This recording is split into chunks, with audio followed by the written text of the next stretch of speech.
At some point, we as a council obviously have to make some decisions, so the more feedback we get, the better it is. To take you through the formal part of the presentation, I invite Joe Mullen from Ainley, who has coordinated all the consultant reports for the EA for the Midhurst secondary plan, and he'll take you through the slides that are out there. And as I said, we need feedback, and we will have time for questions at the end of it, and we'll line up by the microphone on the aisle there, and questions we can answer, we will. And I want to emphasize this is about the EA. This isn't about development and the secondary plan. We're dealing with the technical aspects of it, and we need as much feedback as possible. So we will kind of keep things narrowed, going in that direction, and I will be the gatekeeper when we get to the questions and answers, and I'll direct them to Mr. Mullen, and possibly from time to time one of his experts may be able to fill in some blanks. So we'll try and answer the questions that you do have to the best of our ability, and if we don't have the answer tonight, we'll ensure that it gets back to you. So with that, I'll turn it over to Joe Mullen.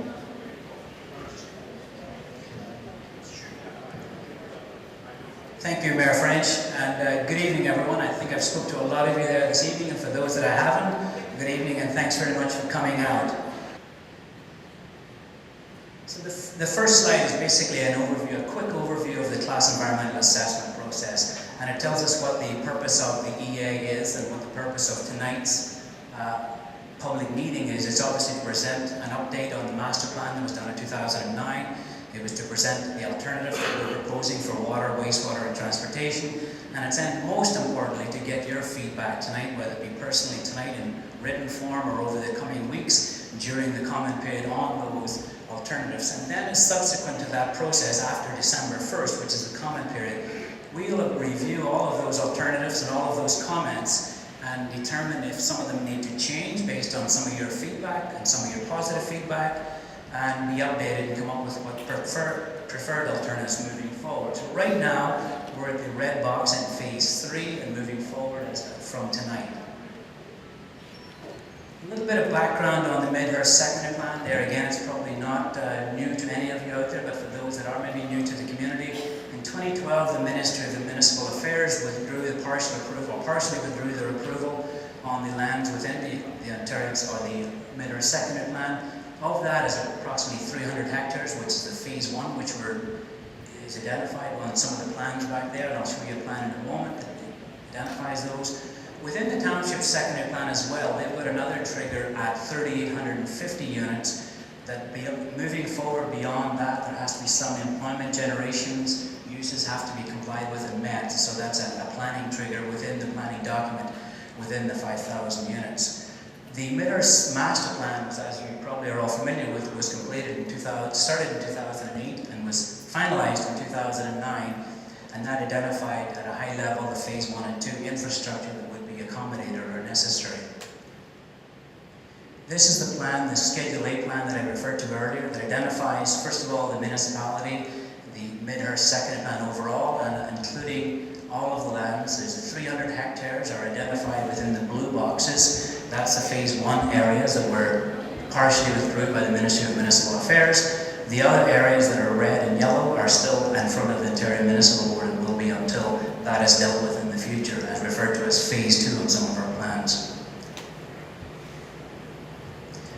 This slide is basically when we get into start looking at the infrastructure, we had to start developing a staging of the infrastructure. So what we've come up with, some of the staging based upon the draft plans that were actually submitted by the developers community, the developers in front of the OMB in 2012. And so what we've broken it down into sub-stages. So phase 1, for example, we've broken it down into 4 stages, from stage 1 through stage 4, and identified associated lots with that. There's a plan following that that shows where these are, and it's at the background if you've got any questions on that. This will be used to accommodate as we get into traffic, we get into water, we get into wastewater. We use these numbers at the certain stages to accommodate and determine what infrastructure will be necessary to allow that phase or stage of development to proceed in the future. The key thing to note here that the overall master plan that was started in 2008 and completed in 2009 accommodated 7,858 new residential units plus 350 equivalent employment units for a total of 8,208 equivalent new residential units. So that's phase 1 and phase 2 combined. This plan is basically a pictorial of the previous table, so that, and as you can see, it's maybe not very good at this scale, but there are larger copies at the back that I'm sure you've been looking at. It identifies the east and west development communities and how they're proposing to proceed. For example, if it says 1A, that's the first phase of, or sub-stage of development that is proposed within that area, and then proceeding through 1B, 1C, 1D, etc. The first thing we had to look at, that when this plan was looked at in 2008 and 2009, we had identified a number of water, wastewater and transportation infrastructure that would be necessary moving forward with the Midhurst second plan. Now that we've reinitiated the program in 2013-2014 and moving into 2015-16, some of the things that we had identified in 2008 and 2009 have adjusted, modified and tweaked. So the first couple of slides here that are out there also identify some of the changes, and probably some of the biggest changes have been related to the water. In 2008-2009, we had identified a number of wells north and south on Russell Road that were going to be the production wells for the Midhurst second plan. Since that time, there have been some legislation changes and some changes associated with the Clean Water Act, etc.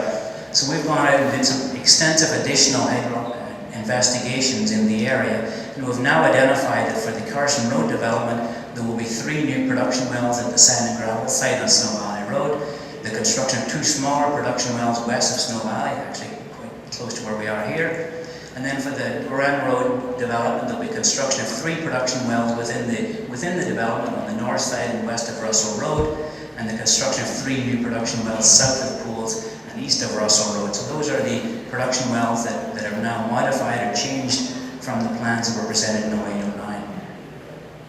Another change then with that change in the water source, in 08-09 we had identified one common water treatment facility that would be treating all of the water for both the east and west communities. We've reanalyzed that now because we've got basically half of the wells in the east and half of the wells in the west. So we've now determined, doing cost-benefit analysis and long-term analysis, that it's beneficial to have 2 independent water systems, and that's been identified on the boards, and we'll talk a little bit more about it later. So that's a slight change from 08-09.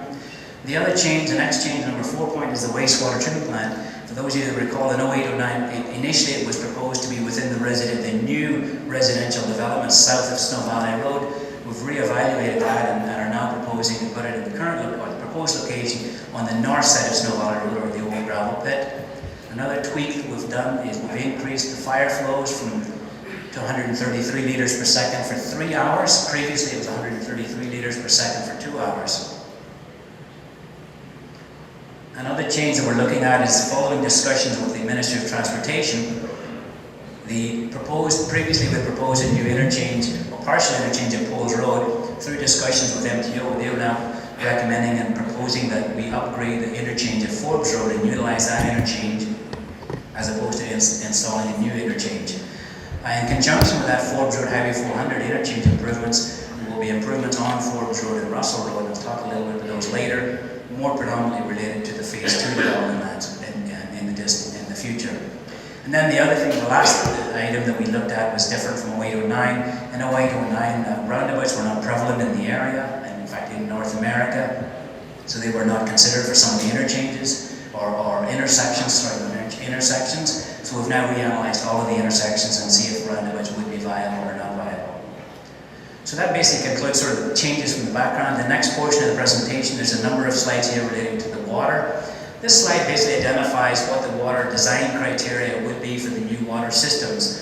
In other words, the per capita allowance per resident, the max day factors. These are somewhat technical terms, but these sort of set what the guidelines for moving forward with the system. It also identifies the totals that we require for both the phase 1 and the phase 2 lands in the lower right-hand side. The next slide now summarizes the new, a reference that we've done additional hydrological investigations due to the changes in the well location. So this slide and the next slide talks about, summarizes those changes. The The wells that we've investigated and identified now are in the lower aquifers, A3 and A4. There's basically 4 aquifers throughout this community, 1, 2, 3, and 4. 3 and 4 are the lower aquifers. They're generally in the 300 feet plus range, depending upon where you are, but generally in that 300 feet plus range. The test wells were pumped and obviously to a sand-free clear condition.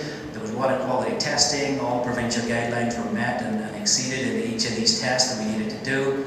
Obviously, extensive groundwater modeling was undertaken, so when we were pump testing these particular wells, what was the impact, or what was the modeling impact in the neighbouring areas, and then not only the neighbouring areas, but even somewhat of even a regional model was developed that looks all as far north as Ant Mills and as far south as Wellington Berry, which is this aquifer provides. We've also identified that there needs to be standby wells or redundancy wells built throughout these communities to make sure that as we move forward in the future that there are backups and available should it be needed.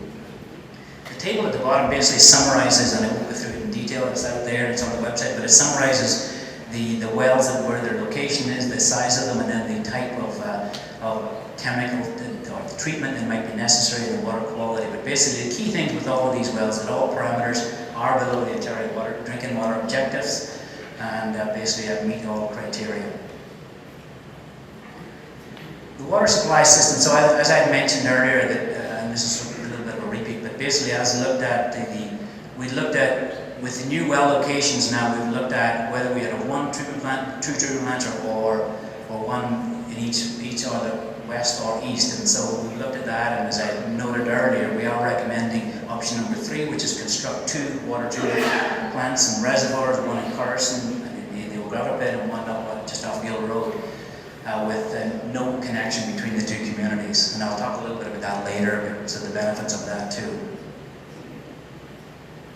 So basically this is a summary slide, so the recommended solution, maybe I should have touched on it earlier, I think I did. So we're presenting a number of recommended solutions as we refer to them here, and in accordance with the EA flowchart that I presented at the beginning, we then look and gather your feedback and your comments.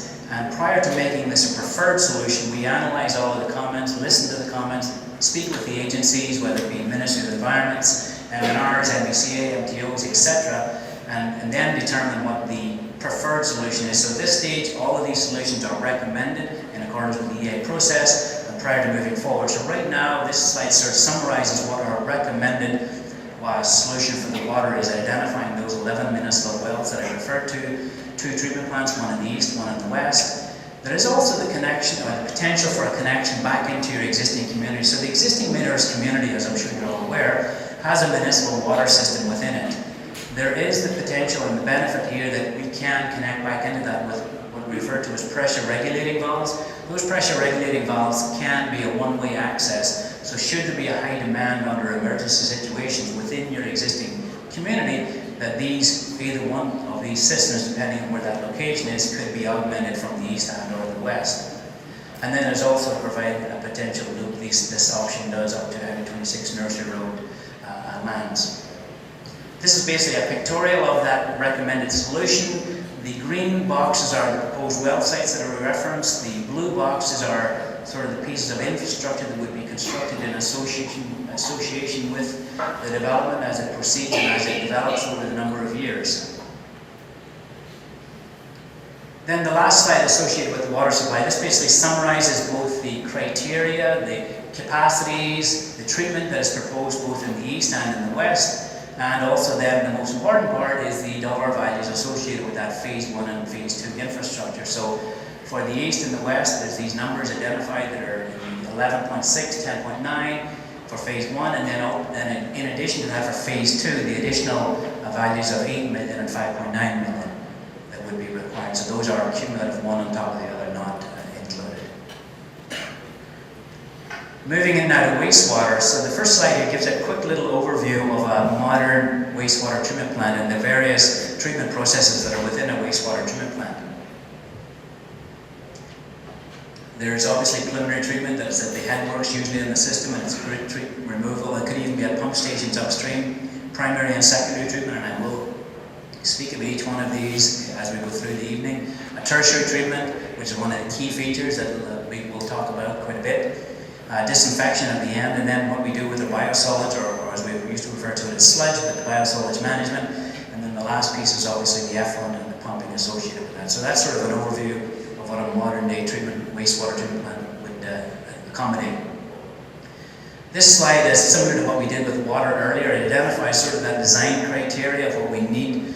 On the table on the left identifies the size of to accommodate the phase 1, the capacity that we need, the phase 2, and then the existing on service. And then I think, as I've alluded to a number of people out there, what we're doing with this system, and this is right back from the beginning, this is on the wastewater, the system has been designed to accommodate, or that it can accommodate, the inclusion of the existing community in the future should your municipal council decide to do so. At this point in time, there is zero intention of connecting up the existing homes to the sewer system, but there is the opportunity that should the municipality decide in the future, so this system will be able to accommodate that. So we've allowed for those flows both within the treatment plant and within the effluent going out.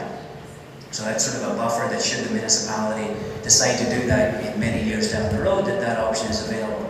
The table on the right, basically, this is some of the design criteria that we've developed in conjunction with the Ministry of Environment and standard state-of-the-art wastewater treatment facilities that we've identified both for phase 1 and for phase 2, the compliance and the objectives of the facility that has to meet as we go through that.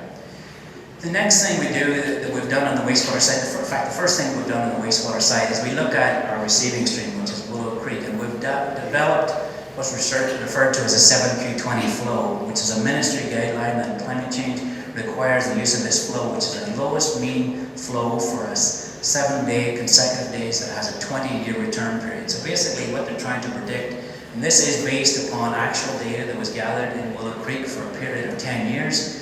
It was installed in 2006 and has been monitoring continuously since then, or recording since then. But the 7Q20 flow is an industry standard requirement by the Ministry of Environment when you're going to do these types of studies, that you have to determine within creeks and streams what that flow is. So the results of this assessment that has been done utilizing all that 10 years worth of data is developed that the 7Q20 flow for this creek is 430 liters per second. The next step that we do then is the assimilative capacity study, which is where we look at the design criteria for a wastewater treatment plant, the criteria coming out of the wastewater treatment plant, the 7Q20 flows and what the impacts are, if there are any, on that creek and downstream of that. So the capacity in it, assimilative capacity study looks at all of that and does some extensive modeling of that. I'm going to touch on some of the key points here. So total phosphorus within the creek currently is existing in 75th percentile. Is 0.31, which marginally exceeds the PWQO with provincial water quality objectives, and therefore is classified as a Policy 2 receiver. The existing concentration of ammonia in Willow Creek translates to approximately 0.002 of unionized ammonia. This is well below the PWQO of 0.02, which therefore classifies it as a Policy 1 receiver for ammonia. With phase 1 and 2 effluent from the treatment plant, the wastewater treatment plant, will have a maximum unionized ammonia concentrations of approximately 0.038 and 0.057 respectively, well below the 0.27 threshold for effluent, so there is no issues there. The phase 1 effluent will have a T-peak, or phosphorus concentration, of approximately 0.05, that's one of our limits, resulting in 118 kilograms of new phosphorus to Willow Creek. Phase 2, the effluent will have a phosphorus concentration of approximately 0.03 milligrams per liter, resulting in 134 kilograms of new phosphorus loading to Willow Creek. So the other key point here to note, the phase 2 effluent actually will reduce the concentrations within the Willow Creek. If you remember from my previous slide, Willow Creek is from the present day value of 0.031, so it will be marginally increased, improved by the phase 2 effluent going into the creek. This is where we try and pull all this together with regard to phosphorus. I mean, phosphorus is one of the key parameters that we're obviously very, very interested in and very concerned with throughout the community and throughout the downstream areas. So we've been working closely with the Nottawasaga Valley Conservation Authority, and they've requested what we refer to as a cumulative assessment for the stormwater management and for the wastewater treatment plant discharge for the Midhurst second plant. This is relatively new processes. They're just starting to do this, and I believe this was one of the first requirements on this second plant that they brought these rules and regulations in. In essence, they're a copy or a carryover, for use of better words, from the Lake Simcoe Protection Plan. It was in 2010, 2011. And it's a new way of thinking moving forward with development, that we want to look at it in holistic perspective. So we look at both stormwater and wastewater, and not just look at either one or look at them independently, we look at them collectively.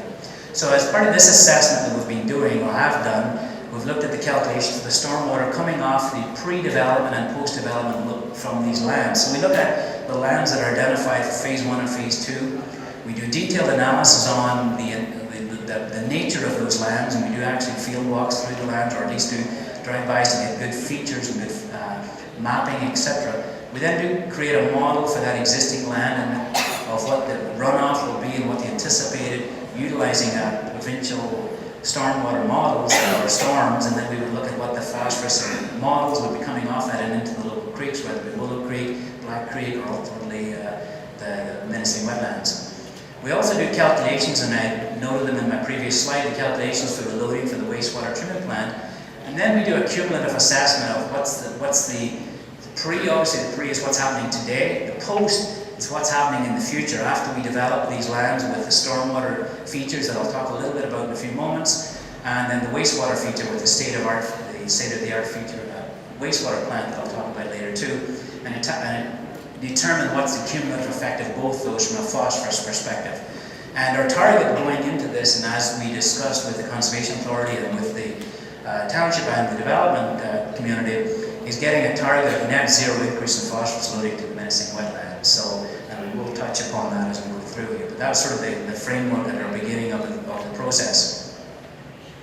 So the phosphorus budgeting then for the Midhurst secondary plan. So the budgeting, the modelling was developed and adapted specifically for the MBCA. In fact, this model was developed for the MBC outside of the Midhurst secondary plan. So this is not something we've conjured up or developed for the MBC. This is a model they've developed on their own for use within their watershed.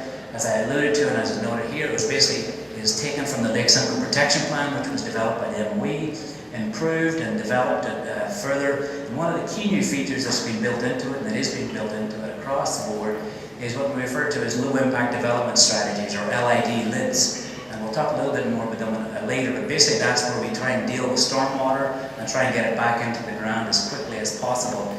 The old school thinking was that on stormwater you would look at it when it hits the road or hits your parking lot or hits your roof, you try and get it into a pipe and onto the road and into catch basins, make the pipes as big as reasonably possible, get it downstream and into a stormwater management pond and deal with it there, then trickle feed it or feed it back out into a water course. The new way of thinking, and this is in essence being developed and mostly in the US, but has now been charged by the Credit Valley Conservation Authority, was one of the first in the province. Lake Simcoe Conservation Authority have got on the bandwagon, and now most importantly for this particular project, Nottawasaga Valley have got on too.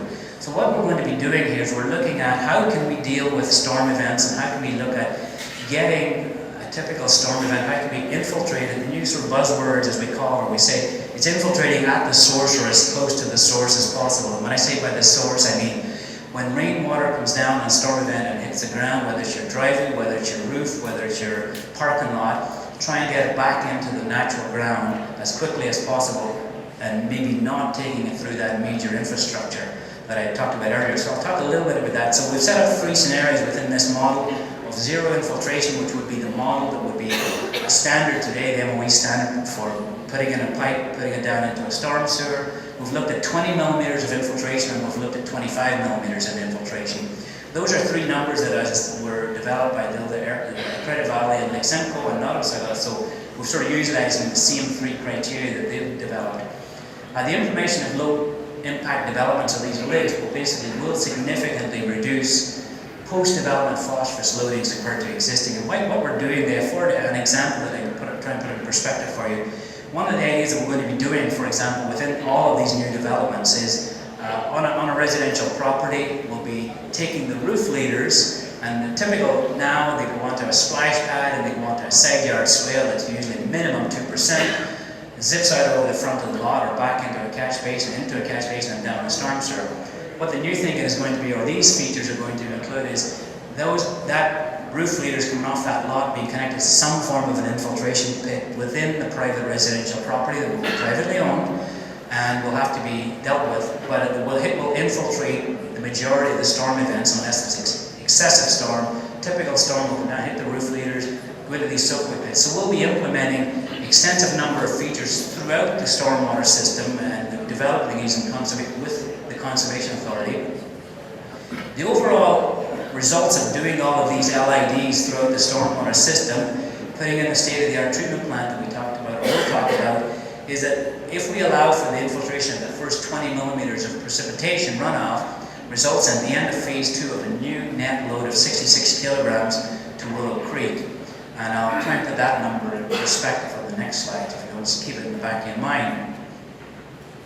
Menacing wetlands is, as you obviously all know, first of all, it's an internationally significant, as it should be, but it's a very vast and immense area. It's 6,000 hectares approximately, made up of networks of swamps, dams, bogs, etc. It's also got an extremely large upstream catchment area that stretches all the way down past Alliston, out through Creemore, includes the Pine River, Nottawasaga Road, etc., etc.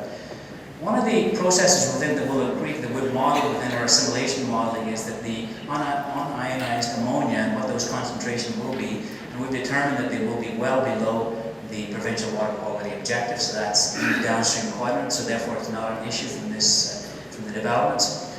We've also conducted what the discharge of the treated effluent will have not on the overall impact, including taking into those benefits from the stormwater development, the LIDs, and determine that there will not be an overall nutrient impact to the Willow Creek and or the menacing wetlands.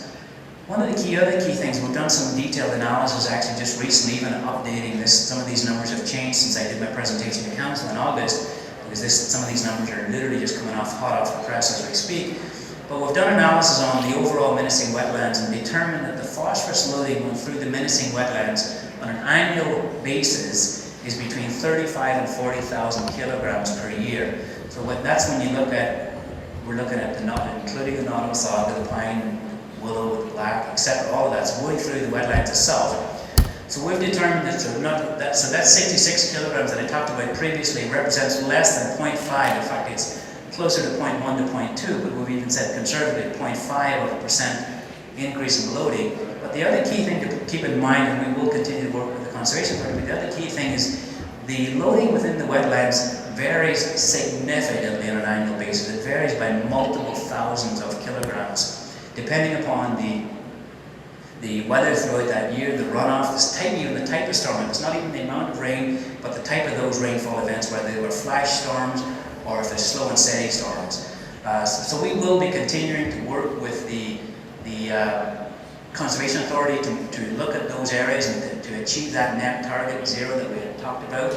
But basically we're down to 66 kilograms, and as I said, that is less than 0.5% of an impact. This slide, the next couple of slides, I'm not going to get into some of the treatment technologies, and this, I've sort of summarized it a little bit because some of the slides I have back there on the boards won't do well when I present them up here. But basically this slide identifies from its primary and secondary treatment process, we have short-listed 4 processes identified on the left. We've short-listed 3 tertiary treatment processes identified in the middle, and then the disinfection treatment, we've basically gone straight to what we believe to be the solution, being ultraviolet. There was 1 or 2 other alternatives, as you'll see on some of the boards out there, but we feel they didn't meet the test. So the ultraviolet will be the way to go. But some of these other alternatives will evaluate them further, and we'll talk about that in the next slide or two. The first one we wanted to look at was the tertiary treatment technologies and the process that we're looking at there. And as I identified, there's 3 recommended processes. There's the membranes, there's 2-stage sand filters, and there's the blue pro filtration system. Each of these have their benefits and different benefits, but we are recommending that the tertiary treatment be option number 1, being the membranes. And one of the key features that we believe is that it's approved the tightest barrier, so it's the best tertiary treatment technology for fine particles, and that provides a higher security to achieve a lower total phosphorus elimination within the wastewater effluent. It's also one of the ones that's the highest recognition given by MOE for granting low phosphorus limits, because they recognize the benefits with the membrane system.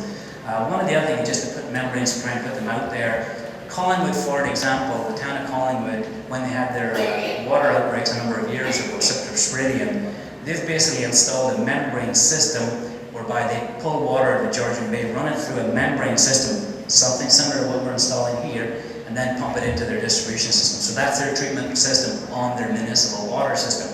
So we're proposing to put a similar type of treatment process on the end of our wastewater treatment plant, after the primary treatment, after the secondary treatment. So the polishing, as it's sometimes referred to. So we believe this is one of the best technologies, and that's one of the reasons it's being recommended at this stage.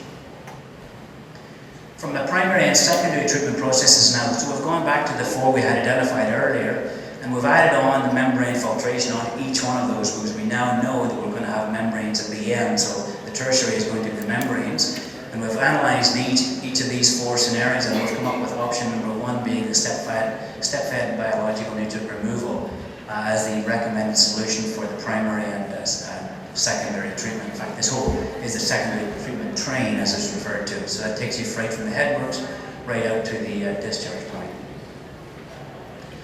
The next thing we have to look at is the biosolids, or is it sometimes referred to as sludge, but we have to look at what we do with the biosolids. One of the key things here is sort of the selection of the recommended solution starts with determining what the preferred end use of the biosolids product are. And once the characteristics of that product is defined, then you can do your analysis. And so this little chart here gives you a little bit of some of the steps going through that process that we've gone through to get to the end solution, we believe. The evaluation of those alternatives, we have identified a number of options that could be available. Everything from the end uses, there's beneficial reuse, there's to another facility, there's to landfill, etc. So we've determined that the beneficial reuse is the first option. That's the best option, as opposed to another facility and/or landfill, etc. So that's what we're proposing to move forward in the shortlist. And then once we did that, then there's a number of types of beneficial reuse that we can do, and they're highlighted in bold on this table. This table then sort of drills down a little bit further, and I won't necessarily go through all the details on this, but it gives you so we've taken those 3 options for the beneficial reuse, and because of combining one option versus the other, it actually expands back up to 6 options. But we've analysed all of these and determined that option number 4 is the recommended solution for the biosolids management. The next thing I wanted to look at is the effluent discharge point. So we've analysed, we've always, in 08-09 we talked about the discharge point would be Willow Creek in the vicinity of Golf Course Road and Highway 26. So as part of this study, we've drilled down a little further and we've looked at those 2 locations. The 2 red circles are the locations, one on Golf Course Road on the north, and then the other one on Highway 26 on Golf Course Road. So option 1, option 2, we've gone through the detailed analysis of those 2 options and come through with we've done some geomorphology analysis, we've done some site investigations on what the vegetation, what the stabilization of the bank is, etc. each of the locations, and are recommending that option number 2 is the recommended solution of this particular, for the outfall location. The next couple of slides are basically going to summarize the liquid treatment train. So this is the process that I talked about with a little chart that just sort of processes or shows that, going through that. So at the top of the chart, you're coming in from the left, you've got your headworks, you've got your grid separation, you go into the BNR tanks, we then go into secondary clarifiers, we go down to the bottom to equalization, then we go into our membrane filtration, and then UV at the very end. Pulling off that, and another slide is the biosolids management. So this is a little chart and a little summarization of how we deal with the biosolids management. So this slide summarizes the works that I've just talked about. So this is the recommended wastewater collection, treatment, disposal alternative that we're proposing. So from the wastewater treatment plant, the proposed wastewater modular would be allowed to be phased as in conjunction with development as it proceeds over the coming years. Sewage pump stations would be required in the east and the west. Those force mains coming particularly from the east to the west would accommodate future manifold force mains, and that's sort of described out on the maps. But where that is, the benefit to that to the existing community, that should the existing community and the council of the day determine that that is an option you want to pursue, you will be able to utilize that infrastructure that will be in the ground in the future. And the force main, we analysed the route of the force main, and then it's identified as Gill Road, Duran Road, Finlay Mill, and Snow Valley. The effluent discharge, as I've talked about, is at the crossing of Highway 26, and then obviously the infrastructure will be phased with development. The last slide associated with wastewater is the capital costs, and so we've broken this down and broken it down by the different treatment processes within the overall treatment plant, both for phase 1 and phase 2.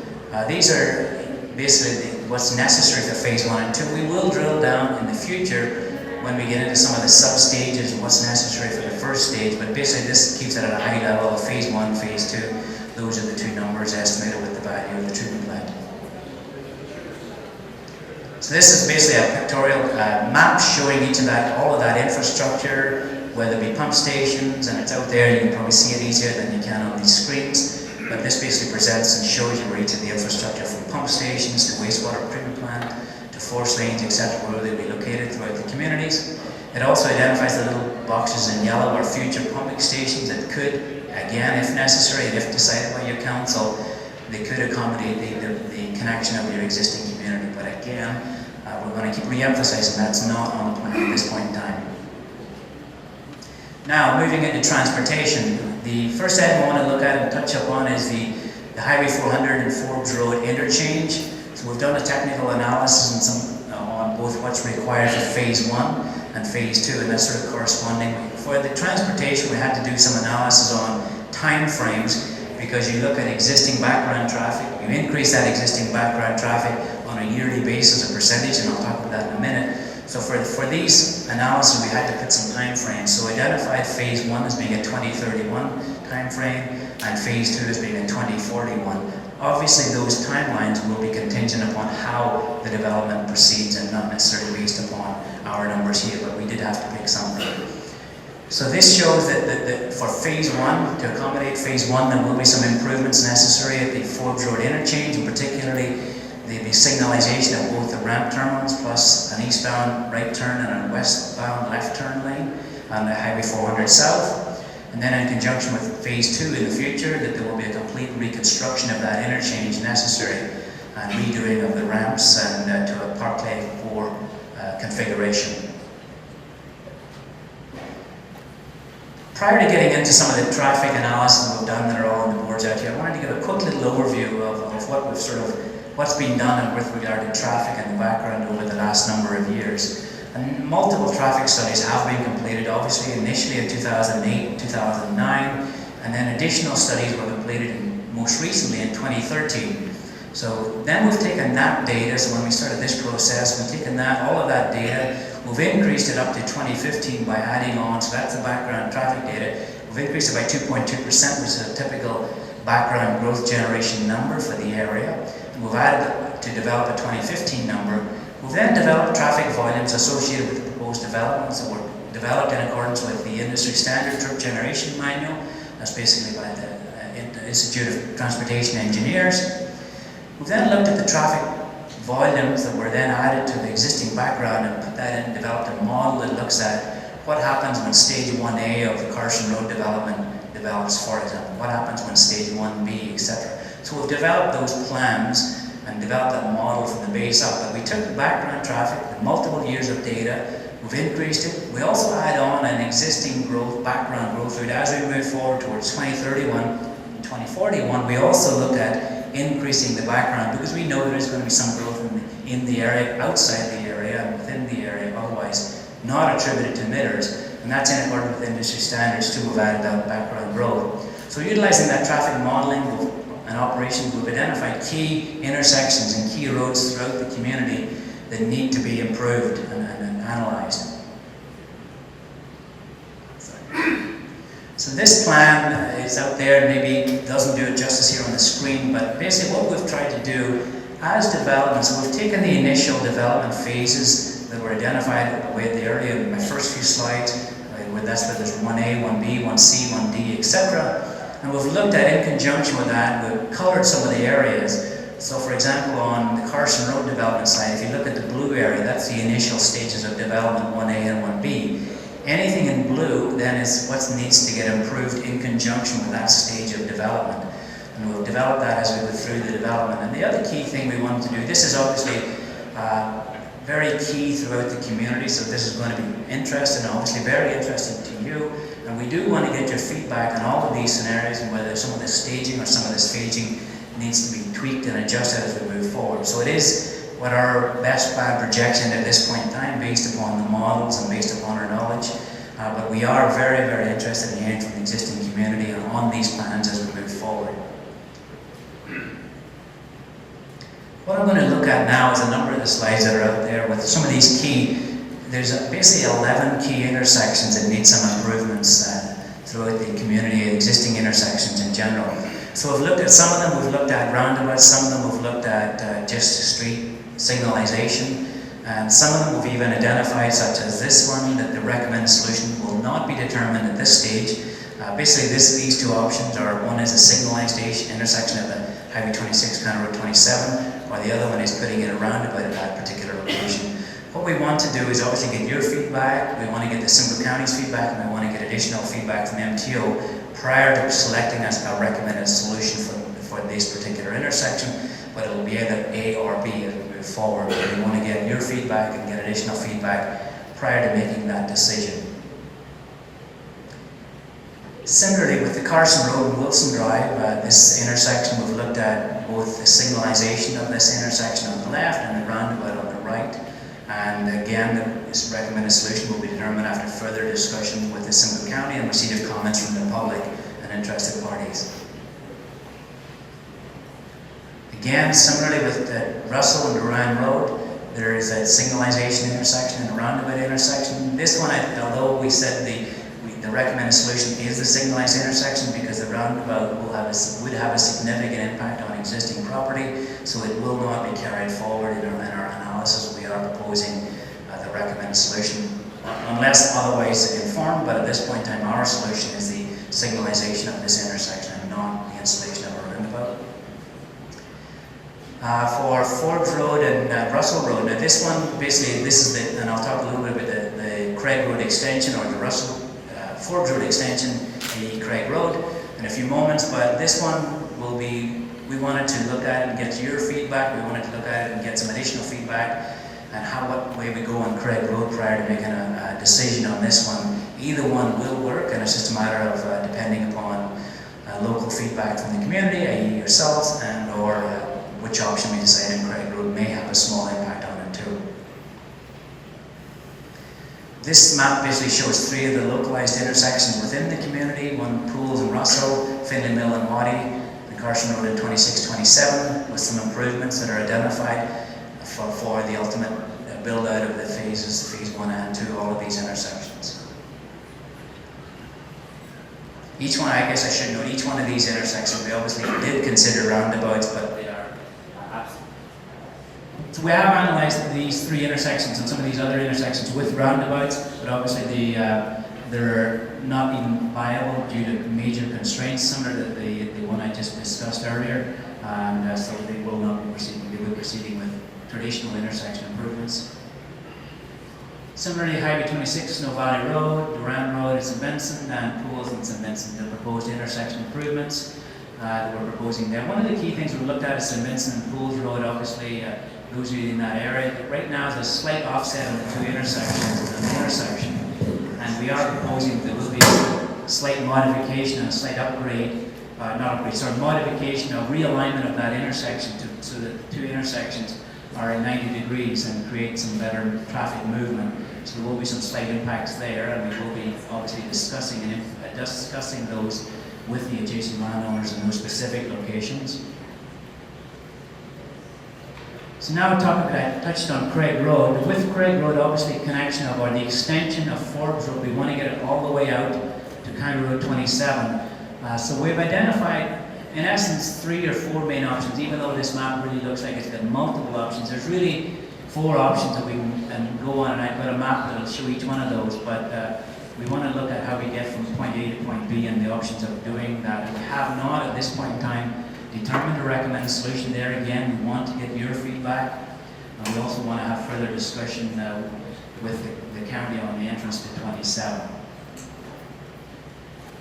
So on the entrance to County Road 27, so this map basically, trying to put it in perspective, north is to the left.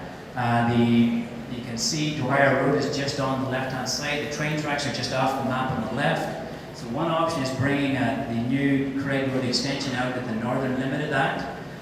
There would be major issues with that, so we are not recommending it because there would be significant impacts to the local residents and even the local business there. A little bit south of that, there's a car dealership, I believe it is. So there would be impacts to those residents and those property owners there, so that's not a recommended solution.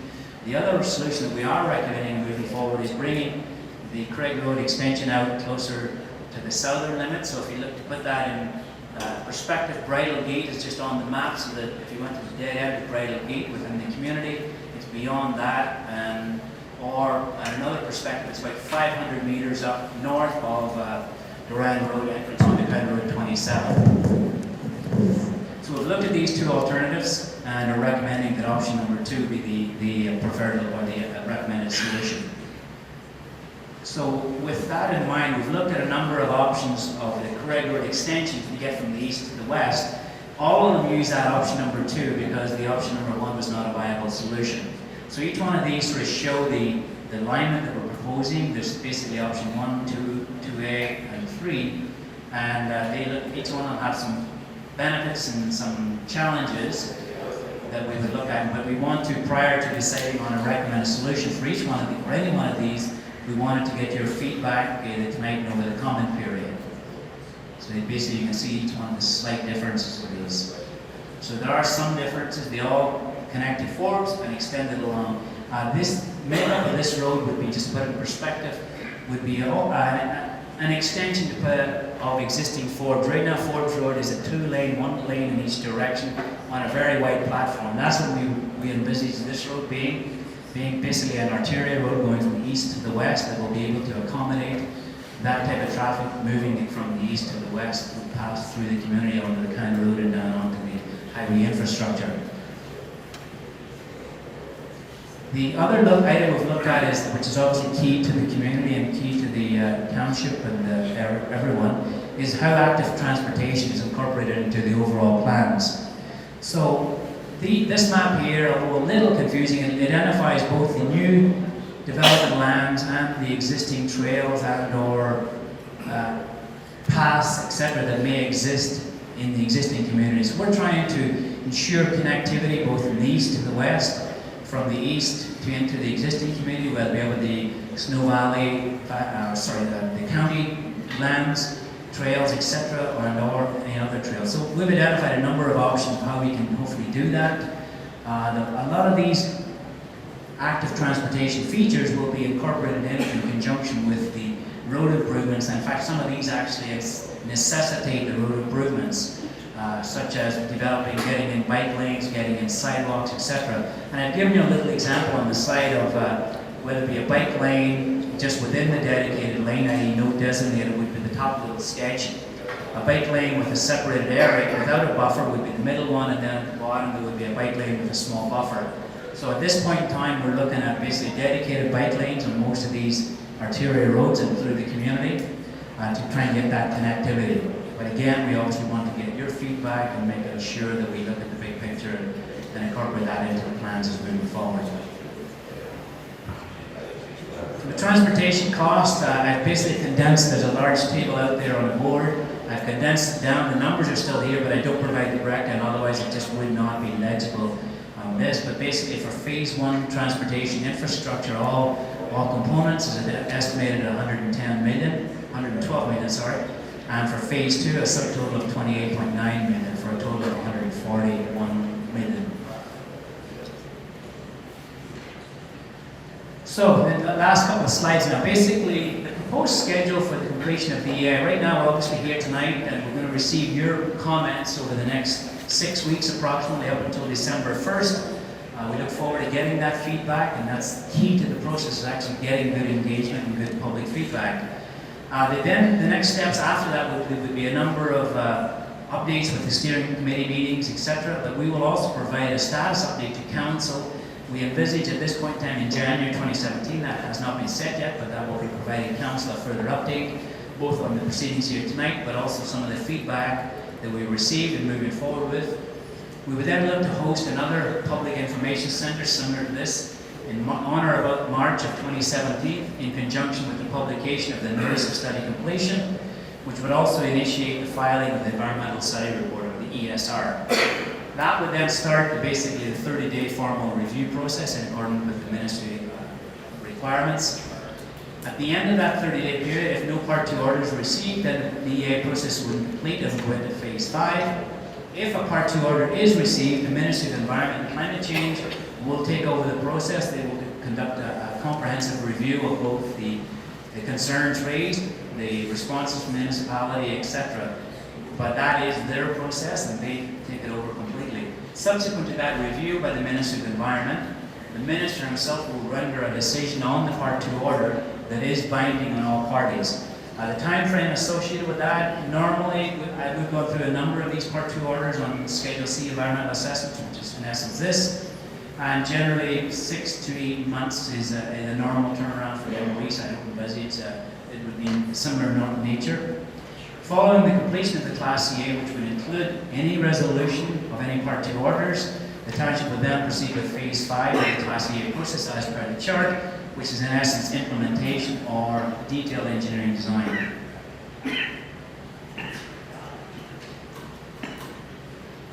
Your comments are anticipated, expected, and looked forward to. You can direct them directly to myself and or to Mark Archer at the township. And we've set up dedicated emails, but you're more than welcome to mail them in, fax them in, hand drop them off, etc. We do, as I said, look forward to getting your comments. So thank you very much. So the microphone here is open. Just line up if you like. State your name, your address, and pose your question. And I do request, same as I say at council, no jeers or cheers. And I expect people to be respectful. We have professionals up here that have done what they've done, and you may have questions on them, and as long as the questions are respectful, we will certainly respond to them. So please come up and ask your questions. My name is Michelle Bowman. I live at 2433 Russell Road. One of the things I've noticed is the 4 lanes going down Russell Road. You and I have talked about this, but I'm wondering, after seeing your presentation, why you would go, if you actually, if you go to a slide that shows the mapping of the transportation, you're talking about going across Craig Road, so you're filtering everything over to Highway 26. It seems to me it would eliminate the need to do the 4 lanes down through and rerouting all the traffic through the existing Midhurst homes. So when the report describes things like urbanization, to me urbanization would be sidewalks, stormwater, all that stuff which keeps inching away from people's front lawns and properties. So I just sort of, if you left the existing Pools Road as it is, it's a lovely road. Russell Road coming down 4 lanes wouldn't seem necessary to me. If Craig Road went all the way across to 26, it would route that top 400 highways traffic that way as opposed to through the existing village. And then the other thing I noted is the Series 400, the cloverleaf there. City of Barrie doesn't have cloverleaves that large, and I'm just wondering, are we filtering more 400 traffic through the village again? It just didn't seem, there seems to be better ways, because if you look at the subdivision north of Doran and south of Doran, there's no driveways coming onto Russell Road. So the 400 vehicles that are in the report, I'm just not sure where they're coming from. Thanks, Michelle. 2 very good questions for sure. And then, as I alluded to, and I mentioned it to another individual earlier tonight, we will be, concerned about it, and I'm hearing it loud and clear, and that's why we're here, of 4 days and Russell and the impacts of that, particularly given that it's on the boundary of the community. We will take another look at that. We can take another look at that, the modelling. The concern, I think one of the other concerns, which is the extension south of Watt Road, because it pushes it on to Pools. So that's something we can definitely look at. With regard to the second part, and as I said on the first part, we're more than willing to try and work with you and reevaluate, trying to make sure we get the perfect solution here that hopefully accommodates all of us and allows the development to proceed. The second question about the interchange and why the necessary, the size of that interchange, keeping in mind one of the key things we're trying to do with these plans is encourage particularly that development to go to the 400 as opposed to coming through these. As I mentioned to a number of people here this evening, we want to try and minimize, someone saying, oh, you know what, is it easier if I'm going down into Barrie, downtown Barrie, as an example, is it easier to go down through St. Vincent, Dunlop, etc., or St. Vincent, etc., or is it easier to just jump and go on the highway? So we're trying to encourage them by making that Forbes Road, new interchange, improvements, to encourage that, to take them out of the existing community. Right. So in those two developments, if you routed the traffic up and around to Craig Road, you would accomplish that both ways, and Craig Road would accomplish 400 connecting to 26, as opposed to down through Russell.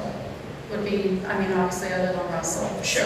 So, and if you go, I apologize, but I have to comment, if you go to page 41, you had mentioned that there wouldn't be a turning circle there. That's my front lawn. But you said, unless otherwise informed. I need to know what otherwise informed meant. I was trying to stick with, it's a very good question. I'm trying to stick with my current, that this is not cast in stone, because I can't say this solution is not cast in stone, but this one is cast in stone. Okay. I see absolutely zero chance of a roundabout being put in front of your house. Okay. I think I alluded that to you there. I'll say it here now in public, and I'm on record for that. But I can't say it will not be cast in stone because we'll have to listen to the public and the processing go through with the municipality. But from my professional opinion, there will not be a roundabout in front of your property. Okay. There's nobody behind me. So then the stormwater management, you were talking about the MBCA, was talking about putting in a requirement in any of the given lots, a filter, so the runoff needs to go into there. So does that not negate the need for curb and gutter and sidewalks on existing roads within this existing settlement? I think they're two different things. Actually, yeah, maybe now that I say it out loud. Yeah. But it's still like I guess it's the constant urbanization of a rural community is the issue, I guess, that I would probably want to. And it's a good question. Some of the challenges we have, is particularly within the existing community, is providing that pedestrian lane, and providing those bike lanes that that we hear are key, and we believe are key. It's hard to do that in keeping some of the rural cross sections and some of the footprints. There is some benefits to doing that. It keeps the nature of the environment, the neighborhood. But it creates some challenges if you have to keep open ditches and put in sidewalks and trails, bike lanes on the road, etc. The footprint sometimes just cannot work. Right. So, and the concern again I have for the existing residents is everything's getting wider. So the existing road, and then the bike path, and then the trail, and then now you're scooting into people's properties. So that's just the comment that I have. And the last one, we do not envisage any property acquisitions throughout the existing community, other than at localized intersections. There's one or two intersections whereby we need some daylighting triangles, etc. But on the majority of these streets, whether it be St. Vincent, whether it be Finland Mill, whether it be, I'm trying to think of other ones, we do not envisage any encroachment on private property.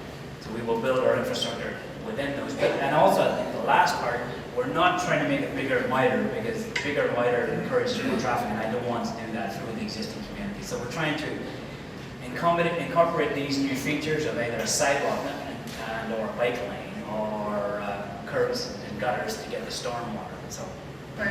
but thank you. So bigger and wider is Russell Road 4 lanes. On the Paris, either trail, Snow Valley Road. I wonder if it's wise to have the water law in the same close area as the water treatment plant on the pit right there. And the second one, is there any reason why you discard the denser deck for the tertiary treatment on water treatment plant? The first question, a very good question with regard to, for those maybe who didn't hear, with regard to why we're proposing, or is it safe to propose the municipal wells on the same property as the wastewater treatment plant? We have absolutely no concerns with it whatsoever, and I'll try and explain why. The water wells are in deep aquifers 3 and 4, which are in essence 300 feet plus down. They have confined layers above them. Between that and the surface, we've done all the testing and regulations in accordance with the province. There is no impact from the surface on those particular wells. The treatment plant will have all the backup processes, backup technologies, backup powers, etc. So we don't have any concern whatsoever with locating those on the same site. Any fracture in the upper there? You never know. We still don't have a concern. I mean, that's it, because the aquifer's down, and then it's, yeah. Would you please repeat what was asked? I can't quite hear. Okay, the question was, what happened, are we concerned, or should we be concerned with the installation of municipal wells on the same property as the wastewater treatment plant on Snow Valley Road? And my response was that no, we are not concerned, because the municipal wells that we're proposing on that property are on the deep aquifers. They're in aquifer 3 and aquifer 4, which are 300 feet plus deep. They've got confining layers above them that are basically restricting any connection to the surface. Should there be anything on the surface, whether it be stormwater or otherwise, so we do not have any concern.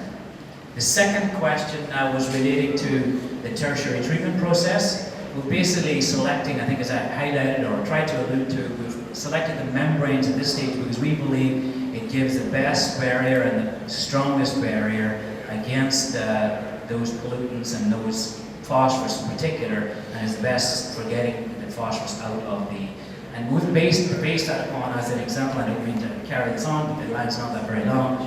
We've done extensive pilot testing a number of years ago, our company, in the town of Ennisville on their wastewater treatment facilities, and extensive on all of various tertiary treatment technologies.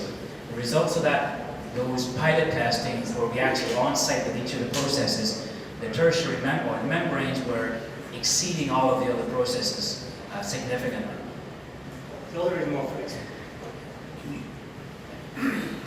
Since we do have a few people here, one question at a time. If you have a second one, just get back in the loop. Joe is Ray McFadden, Midhurst resident. You mentioned the change to green pine, pools, and St. Vincent's of realignment. We've already had concerns there of traffic being too fast and too plentiful through that intersection, and partly the offset does reduce traffic flow through that area. So if the council does go that way, if developers go that way, I'd recommend installing traffic calming situations with speeds under 40, narrowing channels, because a realignment of Pools Road and Green Pine would just cause a greater freeway through there and entice traffic to go through existing bidders. Thank you. Good points. I mean, one of the key things we looked at is we always have to look at traffic flow, traffic safety, and with an offset intersection, you do get some safety concerns with the traffic pulling out on one intersection versus the other. So that's the main reason for the realignment. There obviously will be signals put in there too, which will help to alleviate those concerns. I mean, the traffic calming measures, those are something that have been discussed. They have to be more of a municipality thing on St. Vincent or other road pools, etc. But that is something that could be worked out. But we believe that the realignment is more from a safety perspective than it is for I would challenge the safety perspective. I've been there 20 years and I've never seen an accident on that corner, but I've seen lots of cars and drivers go off the ditches on Pools Road from excessive speed. And you can look at the data for that, so I don't mind the safety argument at all. Okay, well, I mean, we're willing to listen to you, and maybe, we'll get your name and we'll contact you. Thank you. My name is Robert Van 41 Fred Boulevard. Just a general observation in transportation to start with. You're going by a survey that was put together in 2013, and we're now in 2016, going into 2017 when this is all going to be put together. There's been a heck of a change in the traffic patterns since that period of time. And you probably need to update your traffic surveys, particularly on Pools Road, Fred Road, Waddy Road, and Dorn Road, where everybody's going from the 400 highway, not on the 400 highway, but are coming to 27 to utilize the shortcuts. And you probably need to redo your traffic survey more current rather than allow 213 to allow for a 2.2% increase in your estimate to bring it current. I don't think it's quite adequate. You need to, as far as I'm concerned anyway, you need to do a more recent survey and do it on the weekends. I don't know when this survey was done. It was done on Monday or Tuesday or during the week or whatever, but I think you need to redo that. get a better idea of your flow. Thank you. One of the key things we looked at when we did do the modeling and looking at it, we have obviously 08, 09 data, so initially we looked at that, and then we looked at the 2013 data, and so there's a 5-year span in there alone between those two studies or surveys that were done. We looked at what that increases were, and they were not that major. We also looked at then what's the typical background improvements of increases in traffic, and that's where we came up with the 2.2%, which is a somewhat industry standard. My name is Al McNair. I am not a resident of Springwater. I live in Barrie, but I'm the conservation chair for the Burton Field Naturalists Club, which has been in existence in this area for a little over 65 years now. And we have numerous members who live within surrounding townships as well as the city of Barrie. So, you spoke earlier on about the importance of the internationally recognized importance of the Minnesota wetlands and how we wouldn't want to be doing anything that would impact on those.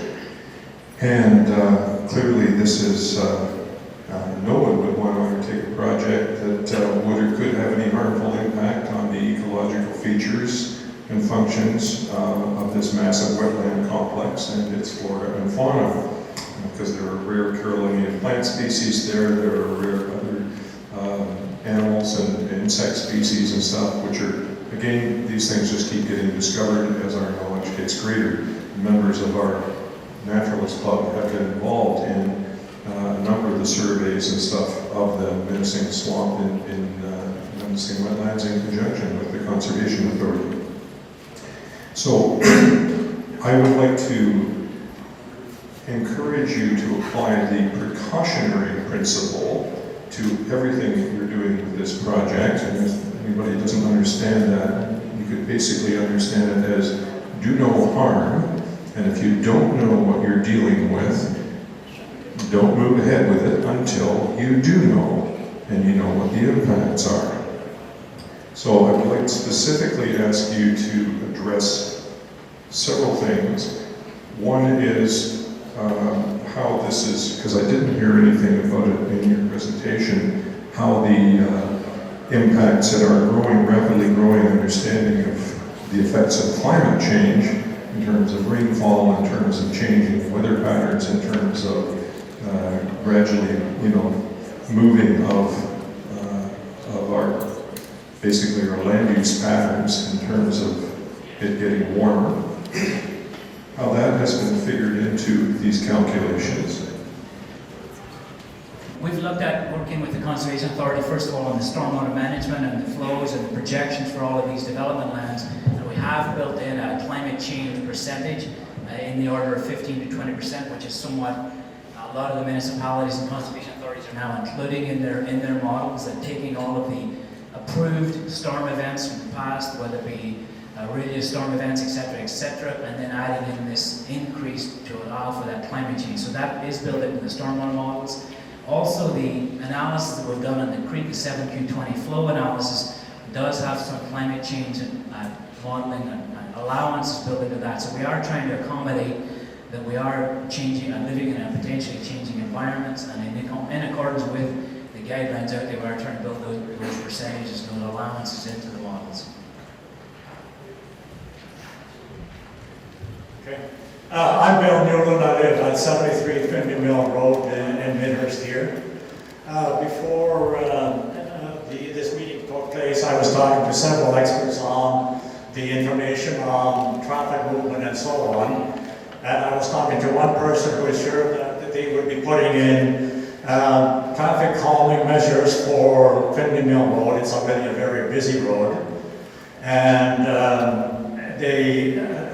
and it's going to be, but now your proposals seem to be with your traffic circles, your traffic lights, your turning lanes, you're trying to feed more traffic through Midhurst.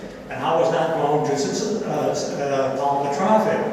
What we need in Midhurst, in the development up on top of the hill on Doran Road, what you need there is an impediment to keep people from using it as a through road.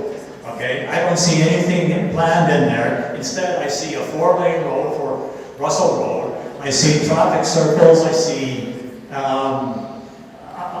see turning lanes, and it's going to have to increase the traffic. And as far as adding more turning circles on the 400 exchange, that would just increase the traffic coming from the north, from vacation areas, and that's already, as you know, a big problem on weekends.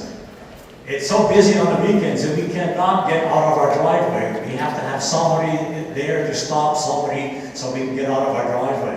So how is that going to reduce the traffic going through there? I'd like to have some firm answers on this, because on the one hand you say we're going to we have these traffic calming measures and then getting more traffic through. And before all of this happened, we were assured that they take all the measures necessary to retain the character of Midhurst. With this kind of traffic flow, Midhurst is not the same. Okay, that's all I said. I just want to have your response. Sure, thank you. One of the key things we're looking at, and there's a number of questions within your question, but they're all related.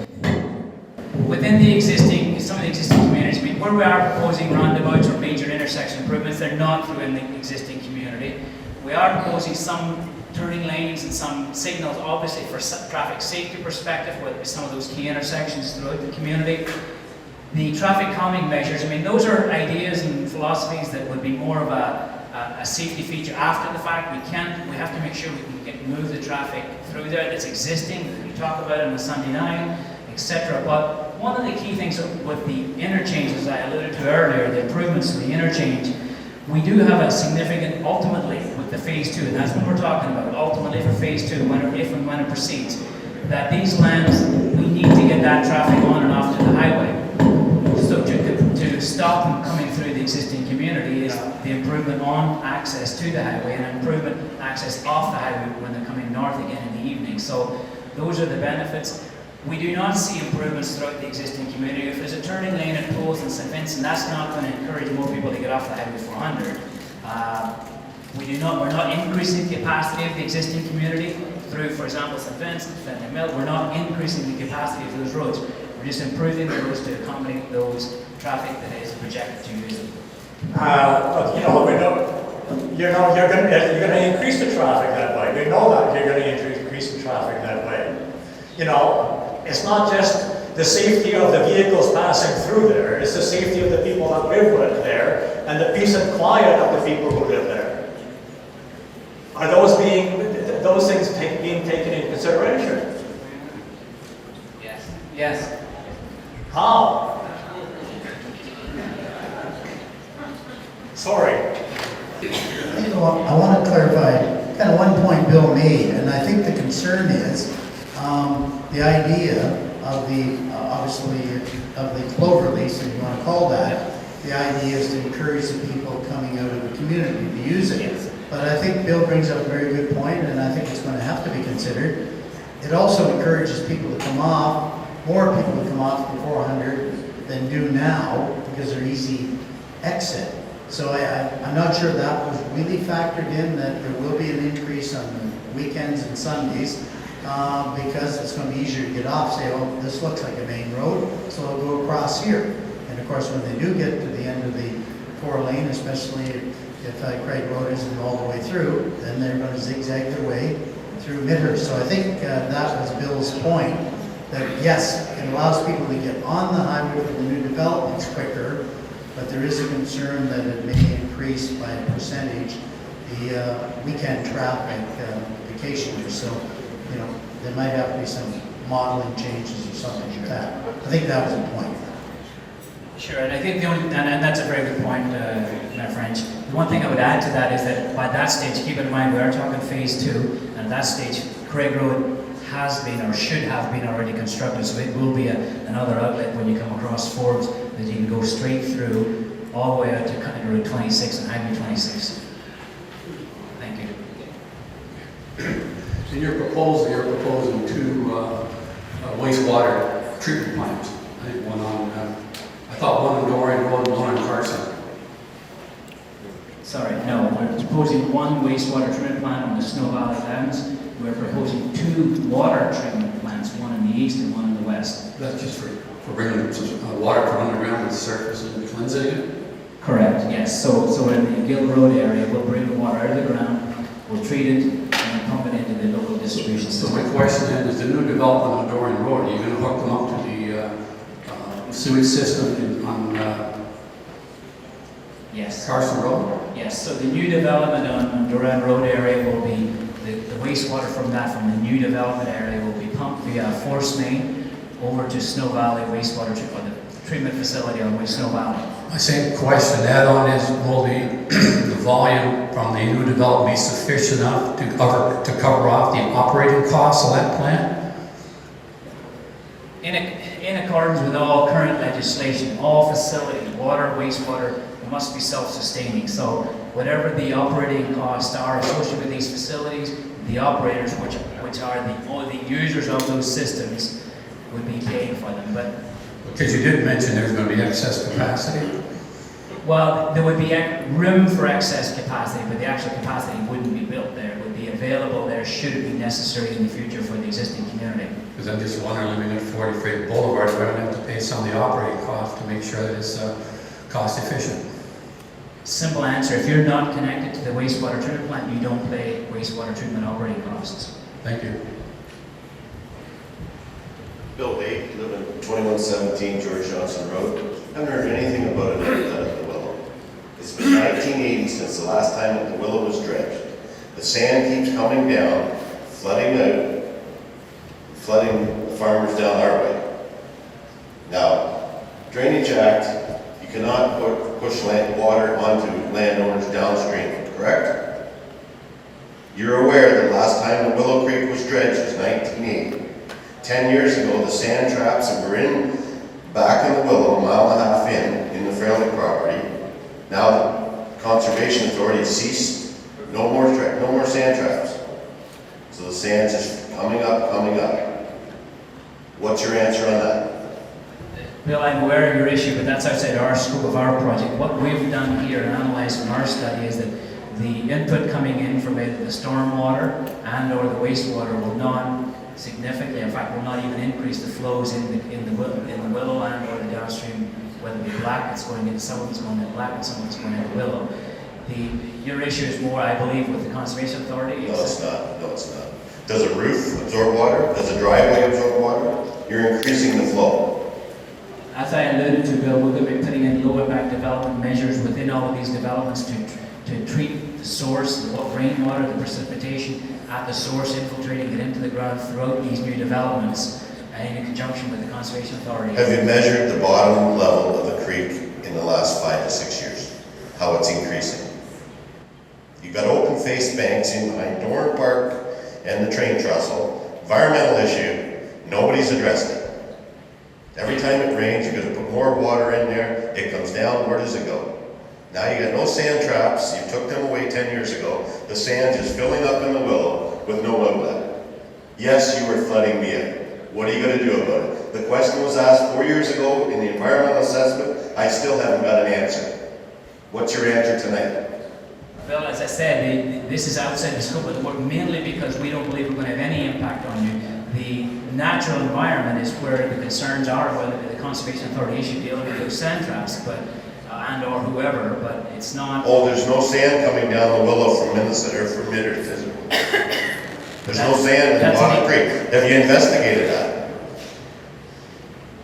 I think there's an overall concern, Bill, of course, any impact in the Willow, silt and that, and we know even going back as far as when they obviously did the developments up by the hospital in Barrie, it had a negative effect downstream. And I'm not sure what studies, but I think the point is, you've made a very important point that it should be come into consideration. And quite honestly, those are the questions that we will ask too, because we want to be assured that as a township, that we're not creating a long-term liability, because if someone such as yourself comes back and proves 10 years from now, you guys approved this development, and now I have a lakefront property, and I used to have 50 acres of farmland, so we will certainly look into it. And I thank you for the point, and we will follow through. And I'm not going to pressure Joe to give you an answer tonight, because I don't think it's fair to him, but I think he hears the message loud and clear, and the nice thing is, it's been said in public, so can we leave it at that? Well, I asked the question at the environmental assessment meeting at the township 4 years ago, and I still haven't got an answer. Why? Okay, thank you. Hello, Joseph Smitty, 28 Royal Landing Road. My question is about where the discharge pipe is. At the discharge pipe, what's going to be the percentage of the effluent volume relative to Willow Creek flow volume? What we've determined relating to the 7Q20 flow is the analysis, so we've looked at the 10 years worth of data, we've analyzed what that 7Q20 flow is, and that value, which represents a 20-year, 7-day low flow predicted event, represents 430 liters per second, and that's in the worst event what we're predicting is 7Q20. The flows that we're proposing to put into the Willow Creek of that area is 140, at full build out of phase 2 is 140 liters per second. So at that point, have you done any thermal impact studies on Willow Creek? All of the analysis were done under those scenarios. All of the analysis, the geomorphology, the assimilative capacity study, all of the analysis was utilizing the 7Q20 flow, and that's why it was so critical to determine that number first, and then all of the modeling on the downstream was done utilizing that number. So yes, we have. Okay, and? We've determined as presented in the boards and on the material and in the reports that there's no impact. Al McNair, second question. You talked about using low impact development techniques within the development itself, but that doesn't include stormwater runoff from the roads, unless you could explain some way of dealing with that. And similarly, it doesn't, with the wastewater stuff, there's nothing on the boards that shows anything about how you're going to deal with things like pharmaceuticals, like microbeads, like other household chemicals that may or may not be biodegradable going down through the system. So my concern concerning the Naturals Club is that these are all things which could impact the quality of water and hence going into Willow Creek and down Willow Creek and into the missing wetlands, and hence the quality or success or lack of success for the life that lives in the menacing wetlands. So can you demonstrate, how are you going to demonstrate that there aren't going to be any impacts on the menacing wetlands from those particular types of issues, both from stormwater runoff and from your wastewater runoff from the sewage plant? The first part of the question with regard to the stormwater, the example I gave of the low impact development is only one of the tools in the toolbox that will be utilized in this development or these developments.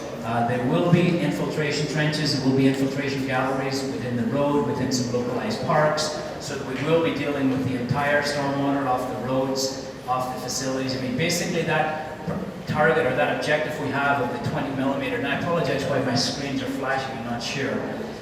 The 20 millimeter target that we've identified of infiltration is all rainfall being infiltrated into the ground, not just what lands on private property or not just what lands on the road. That's the first 20 millimeters of all rainfall that lands on a subdivision infiltrated into the ground without any runoff from the stormwater pond. So we are looking at that holistically, completely, in fact.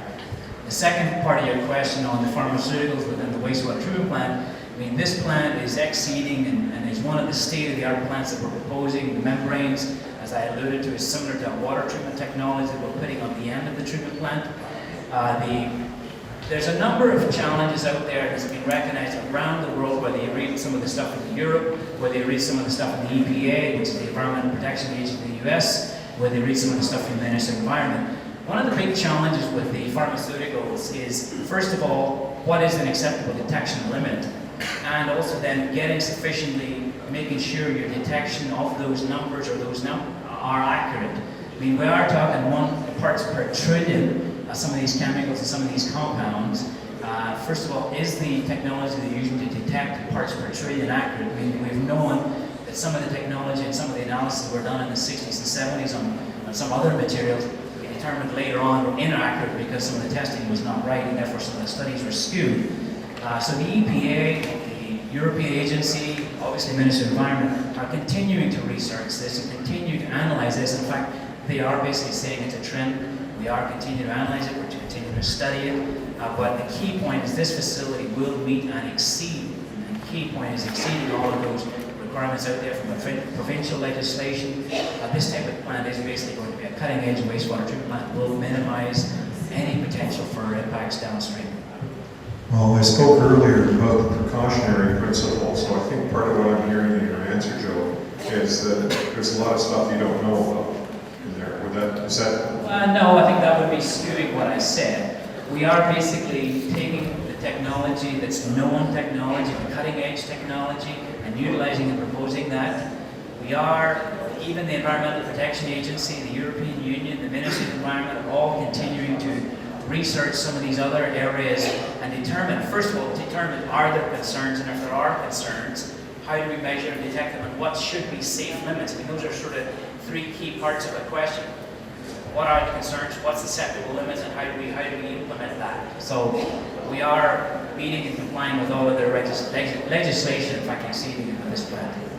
Well, I would just suggest that this is a new community. It's not an established one with these facilities. So therefore, if you were dealing with the city of Barrie or even the village of Elmvale within Springwater Township, where you have a sewage plant, then you have a community and you have to try and make it work as well as it can. But when you're putting a brand new community in that's going on all this stuff, and you may never hook up the rest of the existing Midhurst community, then I think it's incumbent on the municipality to do everything it possibly can to make sure that there is no risk of those impacts. Thank you. And I just want to comment, I totally agree with your assumptions, and the questions have been asked many times about pharmaceuticals. There's a great concern for that. The unfortunate thing, we're kind of a downhill agency when it comes to approvals. And I would suggest the energy that you put into this evening, you should put the same energy into the Ministry of Environment, so regulations are changed, so there are measurable quantities that are acceptable or unacceptable, so we can say it doesn't meet that standard. Right now, that's not required, and we're the ones on the hook. And I totally agree with everything you've said. I've seen enough presentations of the negative impact on the kind of fish and the environment and that. I have a separate argument, is any phosphorus 1 kilogram acceptable in the menacing wetlands? And again, but we're dealing, unfortunately, with regulations that are a much higher level, and organizations such as yourself really need to talk to the people that are making the regulations. Unfortunately, we click our heels, and we're obligated to undertake kind of developments that may not be in the long term beneficial to the environment. So please take your message really strongly to the provincial government, so the Ministry of Environment can kind of weigh in, and we'll follow the tightest kind of regulations you can find. That's what we've basically done here, but I agree. As far as I'm concerned, it's not far enough, but do we have any control of that? Absolutely not, until the regulations changes. Thank you, Your Worship, and we'll do that. Obviously, any comments we submit through this process will wind up on the desk of the Ministry of the Environment and Climate Change. My name is Tanya Fletcher, and I live at 2351 Mill Road, so I'm very directly impacted by this whole development. I have two questions. I know I'm only allowed one, but I'm going to ask two. The first one is the Grade Road extension. Can you just show that slide again? Basically 3 options, even though this is multiple, there's basically 3 to 4 options that are somewhat similar, getting from the east to the west. Okay. So where, can you zoom into that, or I can't see that?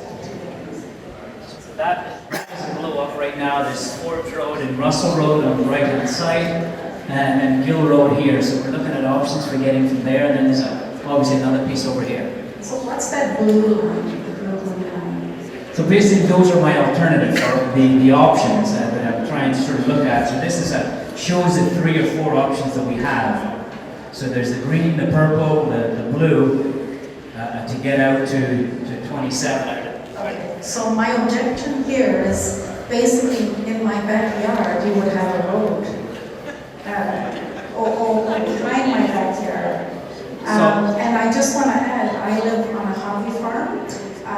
We have a solar panel, we have a geothermal system, we enjoy our well water, and we have animals. So we don't want a road behind us, and we don't want a townhouse behind us either. So that's a big issue. So to answer that question, I mean, right now we've got some options and they're showing on the next 3 slides or 4 slides. No, it's not flicking through. What I would suggest you do, look at those and give us your comments, and that's exactly what we wanted to hear today before we pick one. And say, you know, I prefer option 3 as opposed to option 2, or I don't like option 1A for whatever your reasons. Give us those reasons, then that goes into the evaluation matrix when we determine them. Thank you. Thank you. Hello, Joe. David Strong, 47 Finlay Mill Road in Midhurst. And I'd like to say that I do thank you very much for all the detailed work that Aileen has done in presenting all these figures, very detailed figures. I do have a comment on slide 2 in your presentation there, which I'll get to in a moment. I would like to add that it's kind of difficult to pinpoint individual questions when I'm reminded in tonight's presentation of when I viewed Elon Musk describing his colonization of Mars, because you know, it could just happen, it might not happen, who knows. Slide 2 here talks about, I'm sorry, I think it's slide 3. That one's got too many details. Yeah, it says there somewhere that 300 hectares were cleared for development. I wonder if you would acknowledge that this was cleared by the OMB, but with 150 conditions involved, so it actually is conditionally approved as opposed to approved. Yes, absolutely, that is correct. I mean, they were, David is correct, they were approved at the intermunicipal board. There was a number of conditions, and 150 sounds accurate on those, what they refer to as draft plan conditions, so that any of these developments moving forward, prior to moving forward, must check off, each one of these conditions must be met. So that is absolutely, I was not trying to hide that. Thank you for the clarification.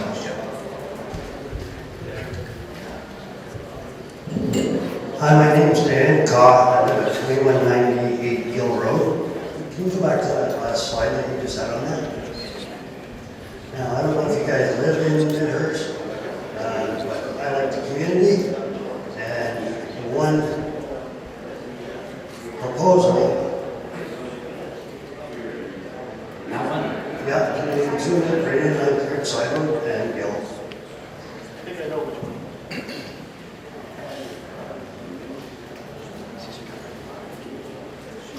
Issue up here?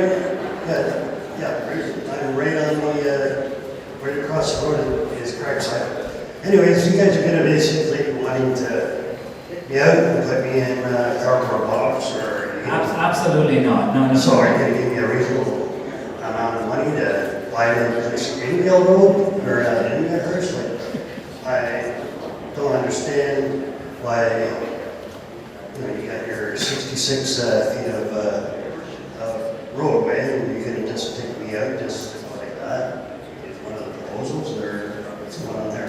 One of the things we've looked at, so this road running across the north will be, you're right to say that, the trail there basically. Okay, so there is a 66-foot road allowance, however, I've been physically out there myself looking at your property, recognizing there would be some challenges, let's just put it like that, some big challenges.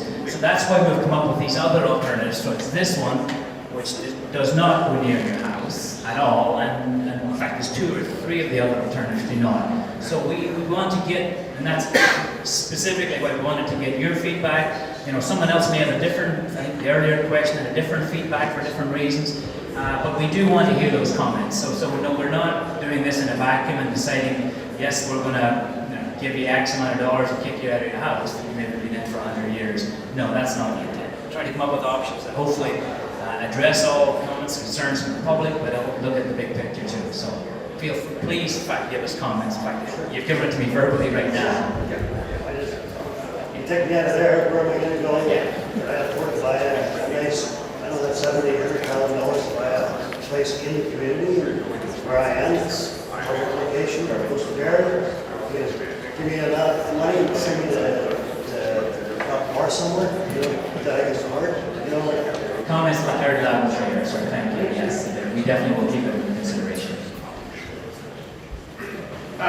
Dave Henderson, 24 Glencairn Drive.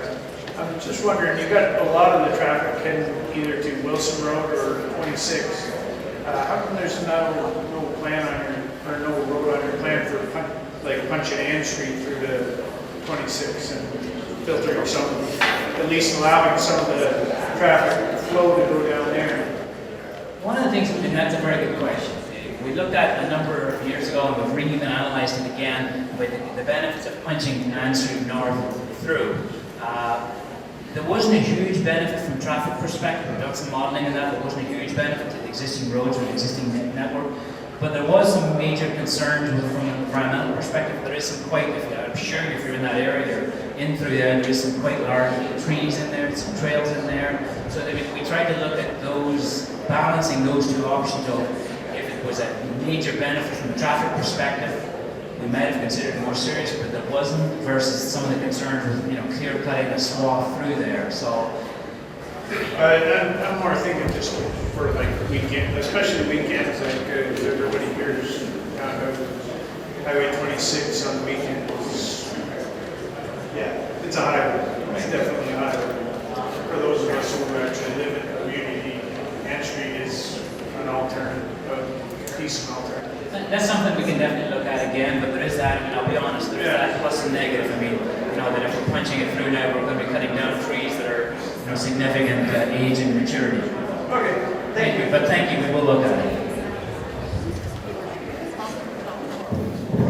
Looks like I'm not usurping anybody else, Your Worship. I hope not, but anyway. Just on that last point, by the way, I'd encourage you not to open Ann Street because I've hiked there many times and around through that area, and that's one you're not going to want, the Temple's not going to want to plow the hill, but you're going to have to plow if you do that. Just a couple things related to the sewage treatment stuff. You were talking about the phosphorus limits. Can you tell me, Joe, what the limit is on the Barrie sewage treatment plant discharging into Lake Simcoe? I believe it's less than 0.01 or whatever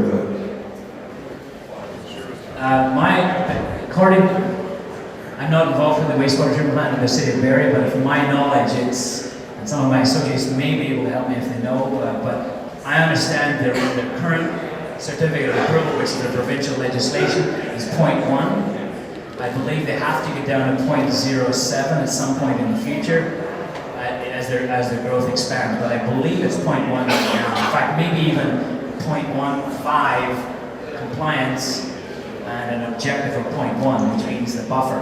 So how does that compare with what you're proposing for this plan? Well, as an example, the city of Barrie have identified, to the best of my knowledge, again, I'm not involved in the facility, that they have identified that to accommodate their future growth in the future, they will have to put in membranes, which is what we're proposing right off the bat, so they can comply with the Lake Simcoe Protection Plan. So our levels of treatment proposing right here on day one are in excess of what they're currently doing, in fact, what they will be doing for a long period of time. So your levels of phosphorus are actually lower. Lower, yes. So we're putting in a better quality treatment process. Okay. The other thing about you talked about the biosolids, which is the sludge from the sewage plant.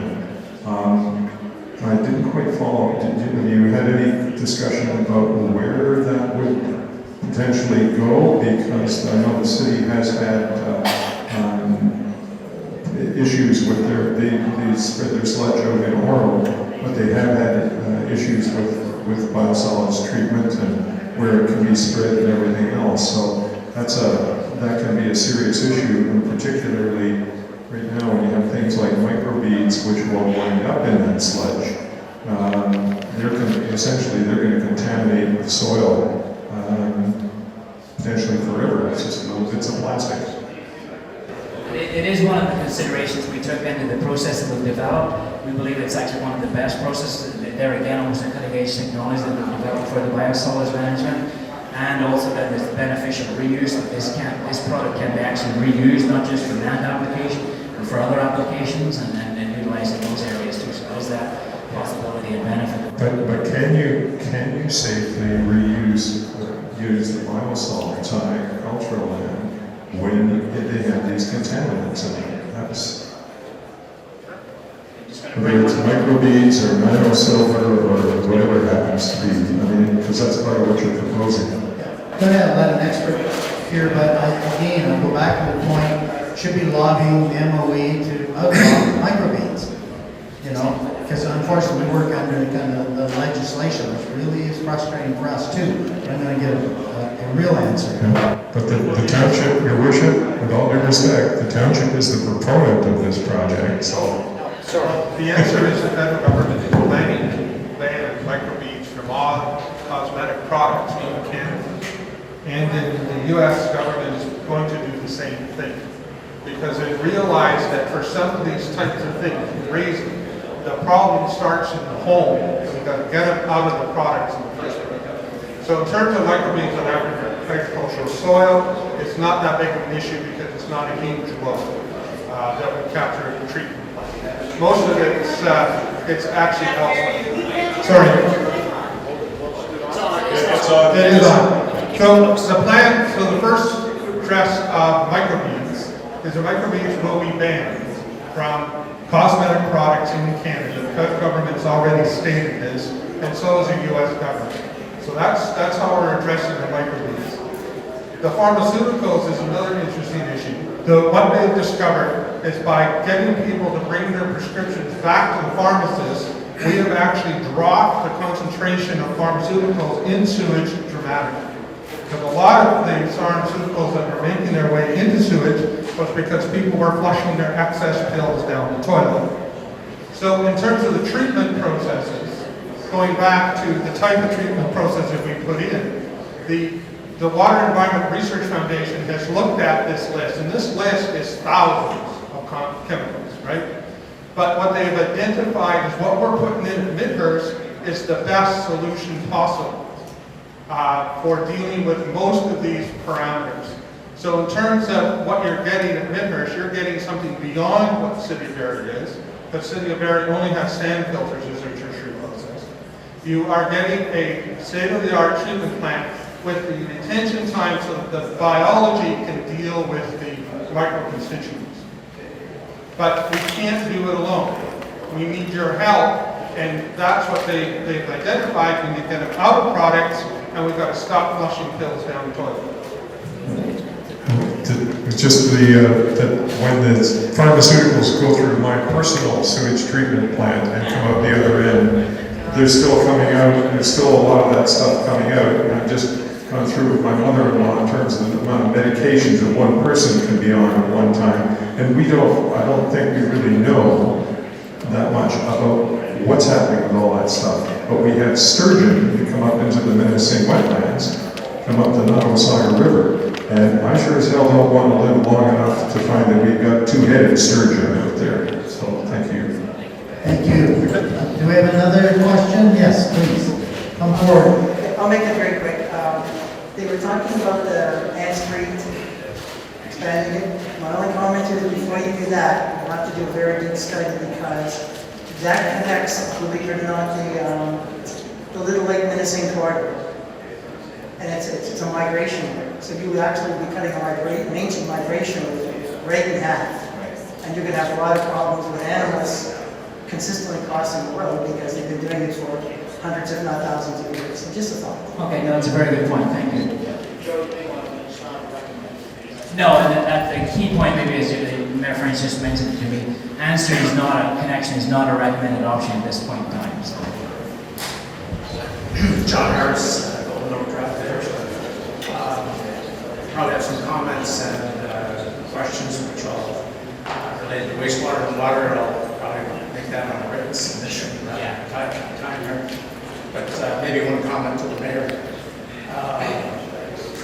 Just it seems this whole design development process seems to be flawed from the start in that we're creating all this bedroom community for people when there's no employment or minimal employment in the area. We're just creating a community of commuters, and people really should be living where they work. That's what we need to be designing our communities to look like. Thanks, John. My answer, agreed. Anyway, I really appreciate the questions. I think there's a lot of good ideas that were brought forward that Joe has to noodle around, and that's the purpose of this. And I really appreciate kind of the respect for each other that we had here tonight, because there's a lot of frustrated people in this room. I'm one of them, and look how well behaved I am. And so anyway, I do appreciate you coming. And now that you went through the slide presentation, I'm sure these gentlemen who don't mind staying around for another 15, 20 minutes, they'll go back to the board area and they can answer more direct questions. But I think it was quite good, and I really do appreciate all the comments on the impact on menacing wetlands, because that's in the back of everyone's mind. And I think there were some really good transportation questions that were brought forward here that we have to noodle about. And we're so focused on a design of moving traffic around and forgetting that we may do something that has a negative impact. So anyway, I appreciate all the comments, and I really thank you for spending all this time with us tonight. But please fill out any questions, concerned. There's another until December 1st. We want as much feedback as possible so we can digest it before we go to the next step. So again, thank you all for coming.